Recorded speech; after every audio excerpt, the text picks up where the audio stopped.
അക്ഷരങ്ങൾ ഉണ്ടാക്കിയെടുക്കണമെങ്കിൽ ഭഗവത് നാമങ്ങളുടെ അതിപ്രസരം നമ്മുടെ മനസ്സിലുണ്ടാവണം. ഈ ശ്രീകൃഷ്ണനെ പരിചയപ്പെടുത്തിയോ നമ്മുടെ മക്കൾക്ക്? ഇല്ല. അവിടെ നമുക്ക് നെഗറ്റീവാണ്. പിന്നീട് അങ്ങോട്ടേക്ക് പോയി നമ്മൾക്ക് ഇപ്പൊ എല്ലാവർക്കും വേണ്ടത് എന്താ? സ്റ്റാറ്റസ് ഇടണം അല്ലെ? Father's day, mother's day, friendship day, ഇതിനൊക്കെ സ്റ്റാറ്റസ് ഇടാൻ വേണ്ടിയിട്ട് മാത്രം അച്ഛന്റെ അമ്മയുടെ അടുത്ത് പോയി ഒരു സെൽഫി എടുക്കുന്നു. മദേഴ്സ് ഡേക്ക് സ്റ്റാറ്റസ് ഹാപ്പി മദേഴ്സ് ഡേ അമ്മ അല്ലെ? ഡെയിലി ഒന്നും അമ്മേനെ വിളിക്കുകയൊന്നും ചെയ്യാത്ത ആളാണ്. ഫാദേഴ്സ് ഡേക്ക് മദേഴ്സ് ഡേക്ക് സ്റ്റാറ്റസ് ഇടാൻ വേണ്ടി ഒരു ഫോട്ടോ എടുക്കുന്നു, സ്റ്റാറ്റസ് ഇടുന്നു. ഫ്രണ്ട്ഷിപ്പ് ഡേ അല്ലെ? നമ്മുടെ ഫ്രണ്ട്ഷിപ്പ് ഡേ ആഘോഷിക്കണം. എപ്പോഴാണ്? നമുക്കൊക്കെ ഒരു അഹങ്കാരമുണ്ട്. 1991 ബാച്ചില് ഞങ്ങളാണ് ആദ്യത്തെ പൂർവ്വ വിദ്യാർത്ഥി സംഗമം നടത്തിയത്. നിങ്ങൾക്കൊക്കെ ഇല്ലേ ഗ്രൂപ്പുകൾ? അതിലൊക്കെ ഉണ്ട് നമ്മുടെ പൂർവ്വ വിദ്യാർത്ഥി സംഗമം നടത്തിയുള്ള ഗുണങ്ങളും ദോഷങ്ങളും നമുക്കറിയാം. അപ്പൊ ഈ പൂർവ്വ വിദ്യാർത്ഥി സംഗമം നടത്തിയത് നമ്മൾ വിചാരിക്കുന്നത് നമ്മളാണ്. അതിനും എത്രയോ വർഷങ്ങൾക്ക് മുൻപേ ദ്വാപര യുഗത്തില് എന്നാണോ ഭഗവാൻ ശ്രീകൃഷ്ണനെ കാണാൻ ഒരു പിടി അവരുമായിട്ട് അദ്ദേഹത്തിന്റെ കൂട്ടുകാരനായ സുദാമ പോയത്, അന്നാണ് കുചേല ദിനം. അന്ന് ആഘോഷിക്കണം നമ്മൾ ഫ്രണ്ട്ഷിപ്പ് ഡേ.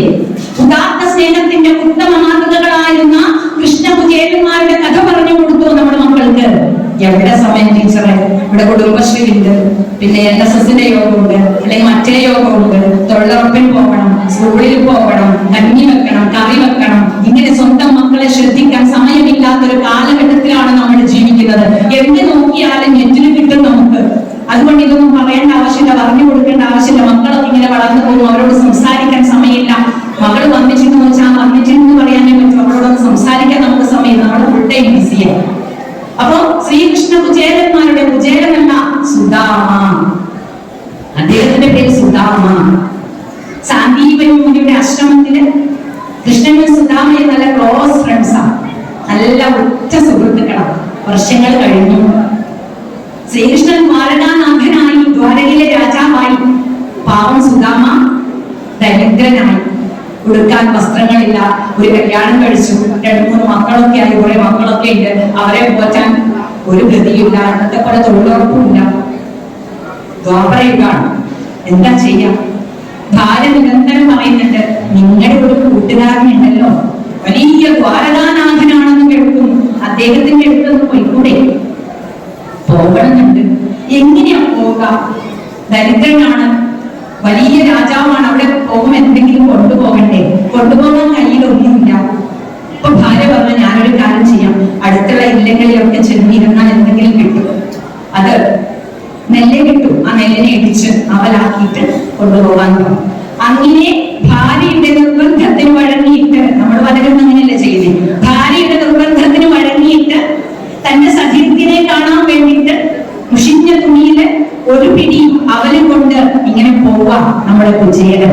കുചേലൻ എന്ന് പറഞ്ഞാല് കുൽസിതമായ ചേരയോടുകൂടിയവൻ, മുഷിഞ്ഞ വസ്ത്രം ധരിച്ചവൻ എന്ന അർത്ഥം. പോകുന്ന സമയത്ത് ഭക്തകുചേല സിനിമ കണ്ടവരാരുണ്ടോ ഇവിടെ? ഉണ്ടെങ്കിൽ അതിൽ മനോഹരമായ ഒരു പാട്ടുണ്ട്. ഏതാ? നാളെ നാളെ ഇന്നായിട്ട് ഭഗവാനെ കാണാനിത്ര നാടും പുറപ്പെടാത്ത ഞാൻ അങ്ങ് ചെല്ലുമ്പോ നാളിക നയനെന്ത് തോന്നുമോ നമ്മോടിന്ന് നാളികം കരിമ്പനമേ എയ്ത പോലെയോ എയ്ത പോലെയോ. ഇങ്ങനെ ചിന്തിച്ച കുചേല പോകുന്നത്. അവിടെ എങ്ങനെ പോകും? എത്രയോ വർഷങ്ങൾക്ക് മുന്നേ കണ്ടതാ കൃഷ്ണനെ, എന്നെ ഓർമ്മയുണ്ടാവോ എന്നൊക്കെ ചിന്തിച്ച് ലക്ഷത്തില് ഈ അവൻപൊതിയും പിടിച്ച് കയ്യിൽ ഒരു ഓലപ്പൊതിയും പിടിച്ചു പോകുന്ന കുചേലന്റെ ചിത്രം നമ്മുടെ മക്കൾക്ക് കാണിച്ചു കൊടുക്കണം. ദാരിദ്ര്യം എന്താണെന്ന് മനസ്സിലാക്കണം. പോയി നമ്മൾ പറയുന്നു 7 നില മാളികയാണ് ദ്വാരകാപുരി. 7 നില മാളികയില് നമ്മൾ പറയുന്ന 16,008 സ്ത്രീകളോട് പറഞ്ഞ സങ്കല്പമാണ് കേട്ടോ. അങ്ങനെ ഇരിക്കുന്ന ഭഗവാൻ കൃഷ്ണൻ തന്റെ കൂട്ടുകാരനെ അകലെ നിന്ന് കണ്ട സമയത്ത് ഓടി വരികയാണ്. ലിഫ്റ്റൊന്നുമില്ല. ഭാരതത്തിന്റെ എന്താ ശാസ്ത്രം എന്നൊക്കെ പറഞ്ഞ അത്രയും ശ്രേഷ്ഠമാണ് കേട്ടോ. ലിഫ്റ്റൊന്നും ഇല്ലാന്ന് പറയാൻ പറ്റില്ല. ലിഫ്റ്റൊക്കെ ഉണ്ടായിട്ടുണ്ട്. ഭഗവാൻ അവിടെ നിന്ന് ഓടി വരികയാണ്.